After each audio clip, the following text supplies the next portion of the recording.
The slave trade in North America began when the first slaves from Africa were brought to the colony of Jamestown, Virginia in 1619 to help with growing tobacco. Slavery was practiced through the 17th and 18th centuries in colonial America, which became the most tragic period of African American history. However, the repressive circumstances and the lack of freedom shaped many splendid cultures and art forms of Black people. When possible, slaves expressed their anger and happiness, desires and hopes in different ways throughout their lives on American plantations. They fashioned drums and other musical instruments. They followed the African tribal traditions to observe different rituals, and they also held dances as one of the most important outlets of their feelings about enslavement and religious enthusiasm. In Erica Nelson's book, Folk Dancing, she explained, "Dance was the principal means by which slaves, using its symbolism to invoke their spiritual view of the world, extended scarred observance through the week. Dance was the most difficult of all art forms to erase from the slave's memory, in part because it could be practiced in the silence of aloneness, where motor habits could be initiated with enough speed to seem auto-manners." It is this depth of feeling and useful function that encouraged slaves to inherit and develop their dance skills from generation to generation during the slavery era. The first well-known Black dances include the Vodou, the Jumba, and the Ring Shot. Among these, Ring Shot flourished and survived into the present time. As it is still being performed in the Georgia Sea Islands, Ring Shot is a religious dance, a form of worship. People sing and dance with clapping and stomping and move their bodies with their rhythm. Dance with a circle usually represents that this is a type of group dance, which needs enough people with the same cultural identity to dance together. From a historical perspective, more than three-fourths of slaves lived on plantations in groups by 1720. Such a big Black slave community is a crucial prerequisite for flourishing African and African American history, such as the Ring Shot. At the same time, Black people had already created distinguished arts and held religious traditions when they were living in African tribes.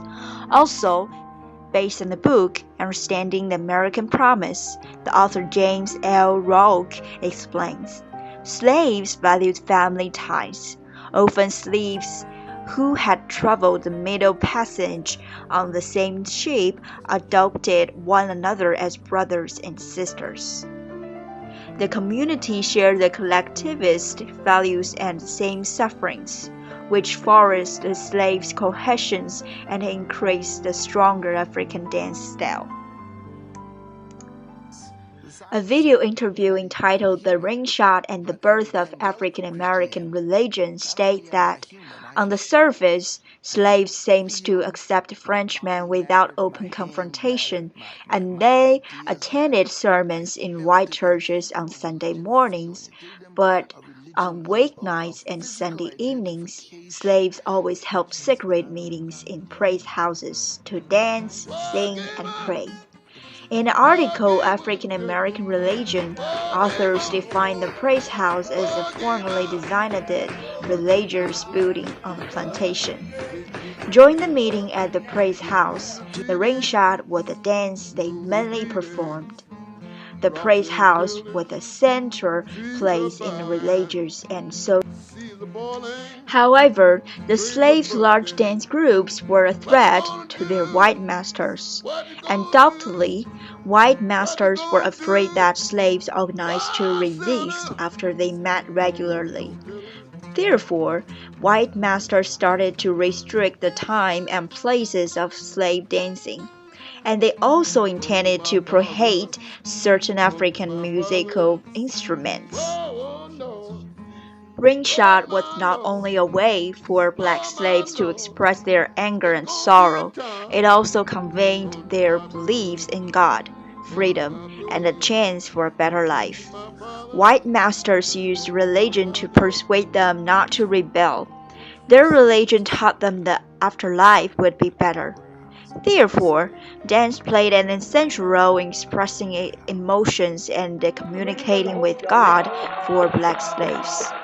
However, white masters' ban against drums and other instruments definitely infuriated slaves and destroyed their only hopes in a desperate life. According to Glass' book, one of the results of instrument prohibition was the Stono River Rebellion. This was a slave uprising in Stono, South Carolina, in 1739, in which a group of slaves armed themselves with stolen weapons under the leadership of an Angolan slave named Jamie. The slaves plundered 6 plantations and killed more than 20 whites, heading towards Florida to seek for the Spanish government's help. In the end, around 40 to 60 blacks were killed or captured.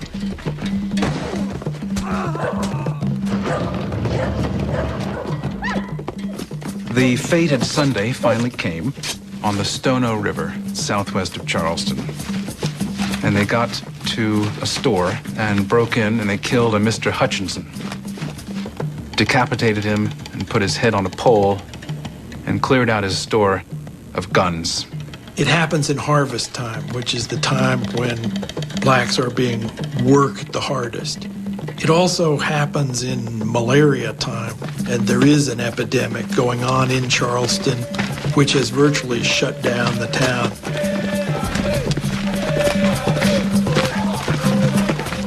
They must have realized that they couldn't possibly take over the area and drive out the Europeans. But they did recognize the possibility that if they took common action as soldiers, they might be able to escape. The governor of Florida had already issued a decree that any African who was a slave who made it to Florida would be free, and there was indeed a colony there of ex-slaves. There is this African manned fortification, and when the Stono Rebellion breaks out, it becomes clear that what these people are trying to do is to reach Fort Mose.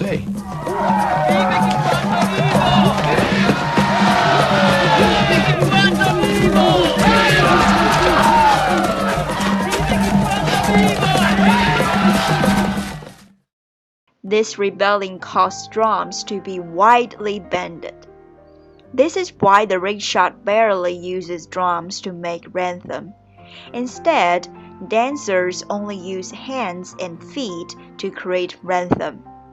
Sometimes, one dance group needs a sticker, the person who held the stick, and a shout to provide the percussion to replace the function of drums in African traditional dance events. Glass also explained, the stage, like the older and simpler wooden platform, also became a drum. Even though white masters continuously intended to surprise the black dance. It is then left for the women in the group to give the song its spiritual overture. It's a circle, quote-unquote, dance. It's a religious expression, and the thing that distinguishes it from being a dance is that the shouters never cross their feet. Once you cross your feet, it becomes dancing. People could be ostracized from the church for dancing, but not shouting. Black people always came up with new ideas to develop and protect their arts and cultures from being destroyed in a dangerous riptide of black history. African American people are creative, spiritual, and strong. They knew how to find hope through dancing and singing in a miserable life. When they had no choice but to accept their reality, the ringshot seems like a channel to connect them with the spirits, the ancestors, and with God.